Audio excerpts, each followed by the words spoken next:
Tak lama usai Lesti Kejora cabut laporan, beredar poster konser Cinta Leslar bersemi kembali di Indosiar. Sontak ini membuat tak sedikit pihak gemas.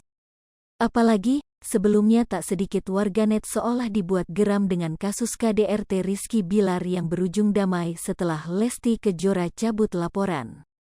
Buntut Lesti Kejora cabut laporan KDRT Rizky Bilar, menimbulkan reaksi beragam. Banyak warganet yang kecewa atas keputusan Lesti Kejora mencabut laporan KDRT Rizky Bilar. Tak hanya warganet, sejumlah publik figur yang awalnya sempat mendukung aksi Lesti Kejora pun turut kecewa, salah satunya Inul Daratista. Sebagai bentuk kekecewaannya, Inul Daratista pilih meng-unfollow Instagram Lesti Kejora. Saat banyak yang kecewa beredar poster konser Cinta Leslar bersemi kembali yang bakal digelar di Indosiar. Dalam poster tersebut, konser Cinta Leslar bersemi kembali itu diagendakan tayang pada Minggu, tanggal 23 Oktober mendatang. Terkait kabar tersebut, pihak Indosiar akhirnya buka suara.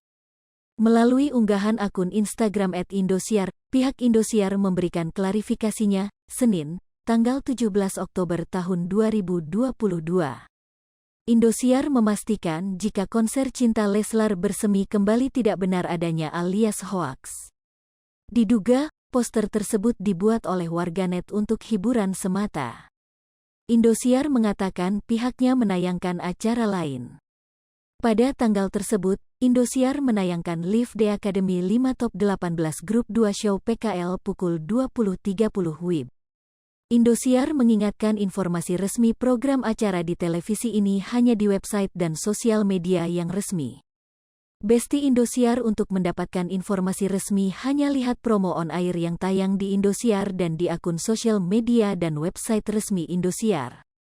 Indosiar juga mengingatkan tentang upaya pelanggaran hukum jika menyebarkan berita hoax.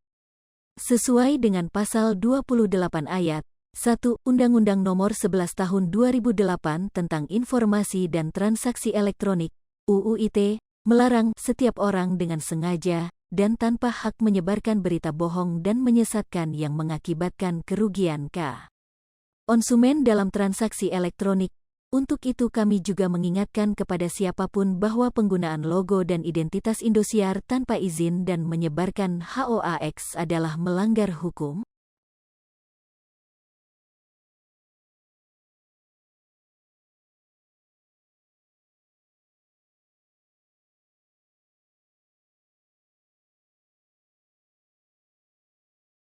Hai pemirsa Sri Popo TV, jangan lupa komen, like, dan subscribe, serta tonton terus